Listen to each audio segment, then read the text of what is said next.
Ретро. При него софтуерът се инсталира на компютри на потребителите и се изисква начално заплащане на лиценз за ползване. Включва се и възможност за абонаментна поддръжка, разбира се. По този начин на ползване се изисква инсталиране на копие на всеки компютър и осигуряване на антивирусна защита и редовно архивиране на данните. При план стандарт софтуера се предлага като изнесена услуга през интернет.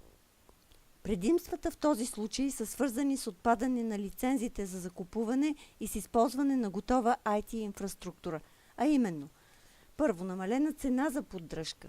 Не се купува скъп хардуер и софтуер.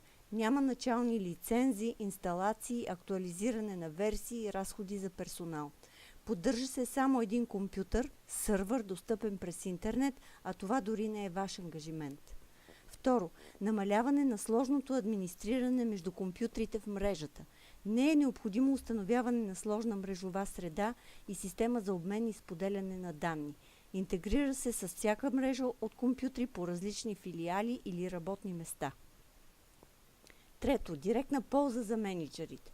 Мениджмънтът изисква, а софтуерът предоставя данни в реално време под формата на лесни за разчитане справки, за да се вземат своевременни и обосновани решения.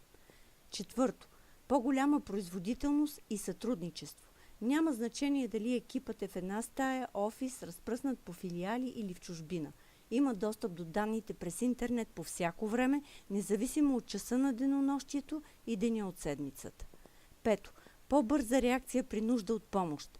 Получавате дистанционно обучение и съдействие в момента, в който поискате. План Експерт носи всички изброени предимства на план стандарт и го надгражда, като предоставя възможност за частично или дори пълно изнасяне на обработките. Това може да включва и въвеждане на данни. При пълно изнасяне на услугата ползвате единствено справки от системата. Този начин на работа е подходящ в случай, че организацията няма необходимите ресурси и не желае да поддържа персонал за обработка на данните.